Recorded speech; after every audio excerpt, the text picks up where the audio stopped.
Suicide is not a permanent solution to a temporary problem. Suicide is not a remedy. When you are sad or upset, always remember these points. Pain is part of growing. Everything in life is temporary. Worrying and complaining changes nothing. Your scars are symbols of your strength. Every little struggle is a step forward. I am a teen. I spend most of my time online aside from studying. I have private things on my phone. I go to bed late. But even if we are a teen, we should love ourselves. Enough to see boundaries. Our time and energy are precious. We get to choose how we use it. We teach people how to treat us by deciding what we will and don't accept. We should choose true friend. For today's video guys, it's all about short film about early pregnancy and committing suicide. Pero bago niyo panoorin guys, nais kong ipaabot ang taus-pusong pasasalamat sa aming mga guro sa mataas na paaralan ng San Jacinto. Dahil araw-araw ay hindi sila nagsasawang pangaralan kami. Super thankful din ako sa aking mga magulang. Ang short film na ito guys ay sa MAPH subject namin kay Sir Maki Hinova. Sobrang thankful kami sa ginawa naming short film na ito dahil mas lalong namulat kami sa katotohanan na bilang isang teenager, dapat may mga limitations tayo. Hindi kesyo, malaki na tayo, alam na natin ang lahat. Guys, marami pa tayong hindi alam na alam na ng ating mga magulang at guro. Kaya when you feel like giving up, just remember the reasons why you held on for so long. Ang short film na ito ay ginawa namin hindi upang tularan, bagkus ay kapulutan ng aral o maging leksyon para sa lahat ng teenager, para maiwasan ang mga ganitong mangyayari. Ang isa pa palang reason kung bakit may mga nag-suicide ngayon ay yung pambubuli. Cyberbullying is poised to turn into the biggest online concern, already affecting up to 35% of all children. That is according to Dr. Martin Weil. Ako guys, since kinder, I experienced bullying. People say sticks and stones may break your bones, but names can never hurt you. But that's not true. Words can hurt. They hurt me. Things were said to me that I haven't forgotten. Pero dahil maraming taong nakapaligid sa akin na mas mahal na mahal ako, andyan palagi si mama, si papa, kaya hindi ako naapektuhan. I learned to stand up for myself.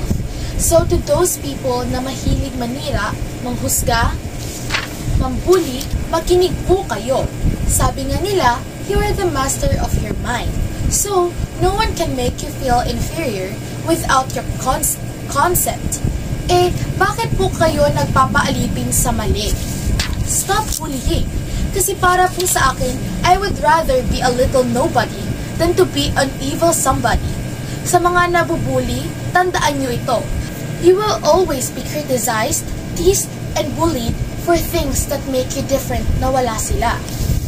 I realized that bullying never has to do with you. It is the bully who's insecure. Always remember this. Courage is fire and bullying is smoke. Ganito sila. Ganito tayo. Kaya ganon. Panoorin nyo na lang guys. Uulitin ko, sana huwag ninyo itong tularan sa halip kapulutan ng aral, maging leksyon para gumawa ng tama. Kung may mga problema guys, it isn't weak to ask for help. It's like using a flashlight when you are lost in the dark. Guys, place your hand over your heart. Can you feel it? That is called purpose. You are alive for a reason, so don't ever give up. Please watch this. This time I want you. I just can't let it go. To put it good in you. I just can't let it go. To put it good in it. Sa mundong puno ng kasiyahan at pagsubok, may isang pamilya na tila ba perpektong larawan ng pagmamahalan at kasiyahan. Subalit, sa likod ng kanilang mga ngiti at tawanan, may isang hamon na magpapabago sa takbo ng kanilang buhay. Ako nga pala si Ivy Valencia, 15 taong gulang, isang simpleng babae na puno ng pangarap at pag-asa. Isa din akong transferee student at ngayon magsisimula ang panibagong takbo ng aking buhay. Ma! Pa! Pupunta na po ako sa paaralan. O siya. Dito na lang ba? Madalian mo na at makakabalik ka pa sa iyo ng unang pasok. Mag-iingat ka na. At huwag kang makikipag-away lalo na't unang parapang ng iyong klase. Hahatid na kita sa labas.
Good morning, class. Good morning, ma'am. Ngayong araw, ay paglalaro sa inyo ng transfer students. Ay paglalaro sa kanila. Good morning and have a blessed day, everyone. I'm Ivy Valencia, 15 years old, and I hope we all get along. Salamat po po, Clara. Miss Valencia, pwede ka naman po.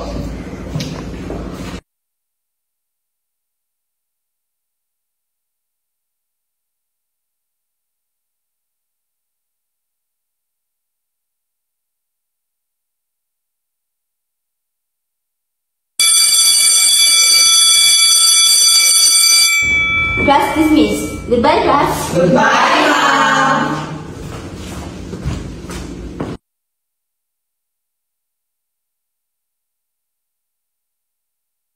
Hi, ako nga pala si Aviana Bautista, but you can call me Abby for short. Guys! Ano yun?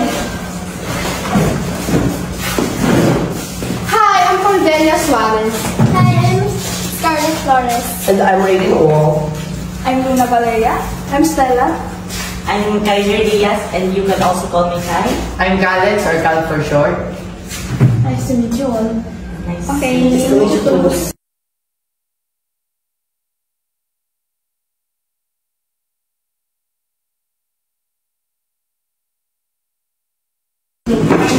Good morning, ma'am. Sorry if I'm late.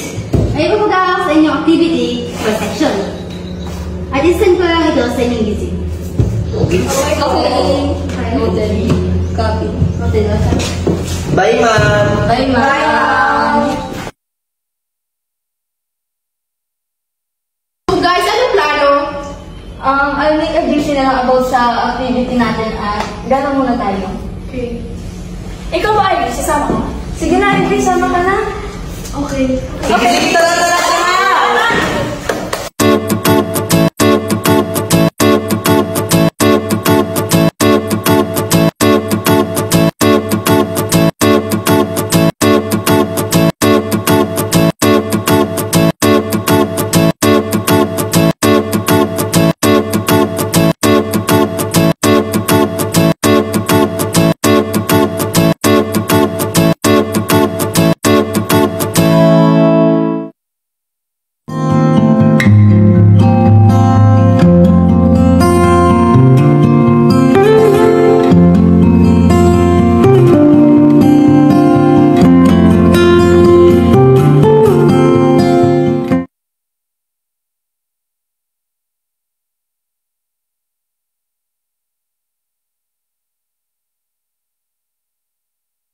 Good morning, class. Good morning, ma'am. Last week, I told you to present me a activity by section. So, who is the presenter? Ako po. Okay, Mr. Martinez. Give my class to you.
suggestion lang, since tapos na natin yung report natin, tapos weekends naman, what if gumala tayo?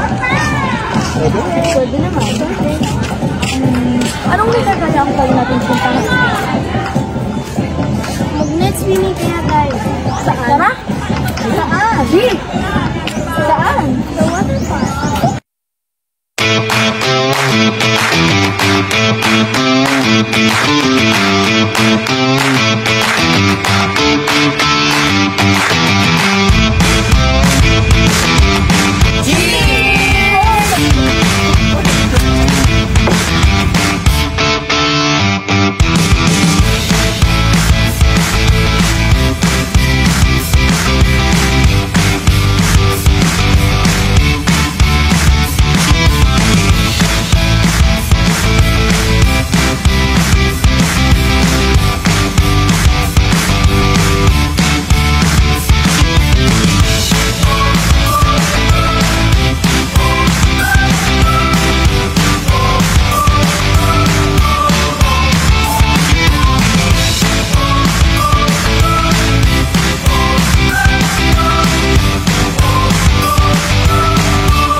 lang.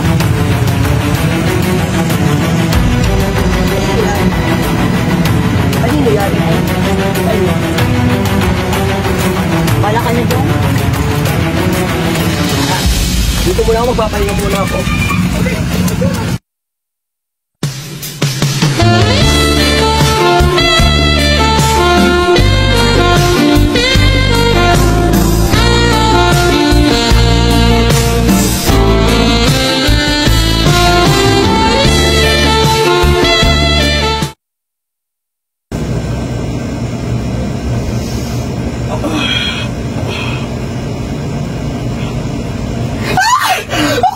Kisay!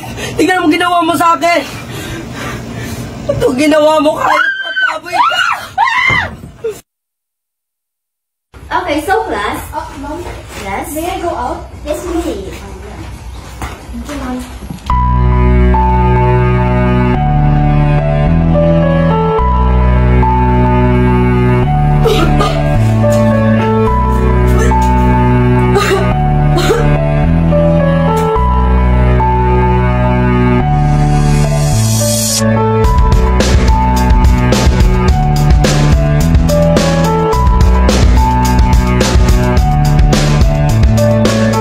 Anong nangyari sa'yo?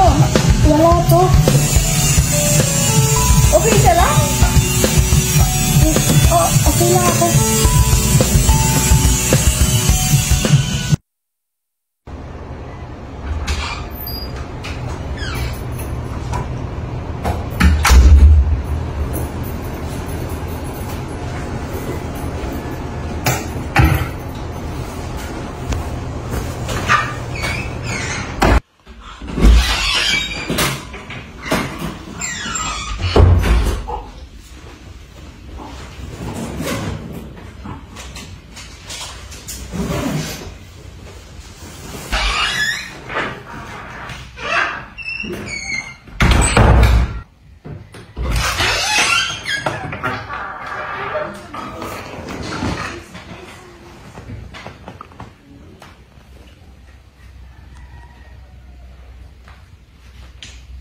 Ikat!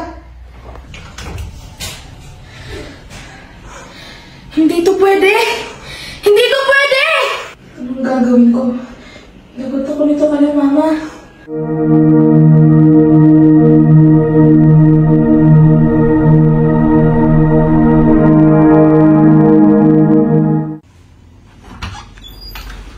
Naku namang batang to, di marunong magligpit ng kanyang sariling gamit.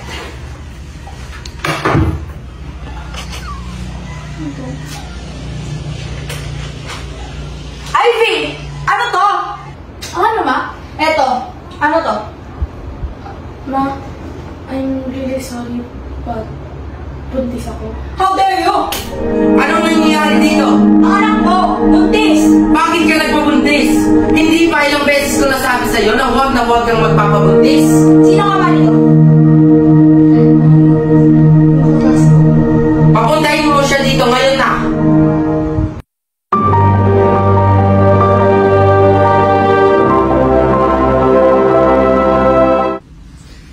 Sino sa inyong nakabuntis sa aking anak? Ha? Buntis ka, Ivy? Yung sabihin, Kayo lang naman ang aling kasama ni Ivy. Bakit hindi niyo alam na buntis siya? wala naman pong nabanggit sa amin si Ivy. Sino nga yung nakabuntis sa kanya? Aamin na po ako. May nangyari sa amin ni Ivy. Totoo ba to, Ivy? Opo. Ang bata magsiwi na kayo. Ikaw, dito ka lang.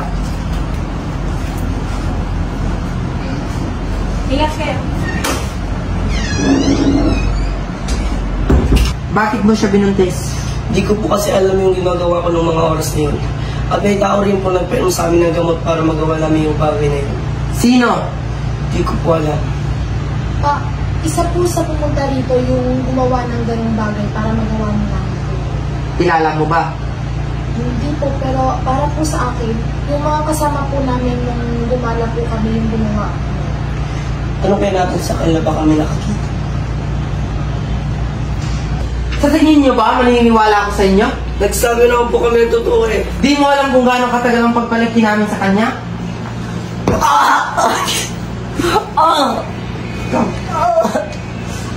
Bakit mo niyo naisip na alam yan? Patigil Hindi na! ko alam yung mga ginagawa ko. Panindigan mo ang anak namin. Papanindigan ko naman po siya. Ikaw, umalis ka dito sa pamamahay ko. At ikaw, layas! Huwag na kayong babalik dito.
Nahihirapan kahit lungkot dumaraan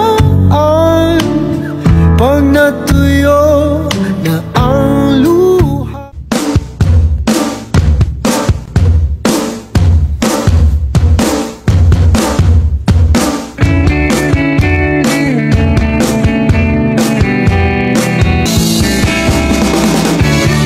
To anyone out there who's hurting, it's not a sign of weakness to ask for help.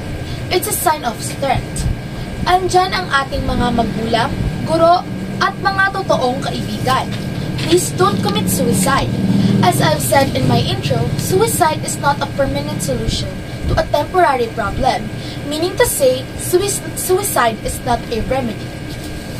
So if you have a problem, ask for help to fight another day. Don't let this be the last page of your story, but the start of your next chapter. Napakaganda at napakahalaga ng buhay. At hindi natin dapat sayangin sa isang iglap lang. So, sana maging aral ito sa lahat ng teenager. No matter what happens or how bad it seems today, life does go on and it will be better tomorrow. Limitations ang kailangan at dapat nating taglayin bilang mga teenager. Dahil tayo rin naman ang kawawa at magsisisi kung ang palagi nating susundin ay ang ating mga kagustuhan.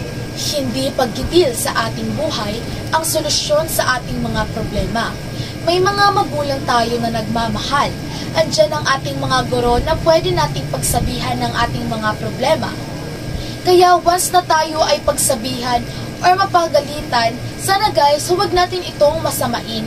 Sa halip, itama natin. Sundin natin ang maling itinutuwid ng ating mga magulang. Thank you guys for watching this video. If you enjoyed this video, please like, share, subscribe, and turn on the notification bell so you're updated for my newer videos. Bye guys! See you in my next vlog. Peace!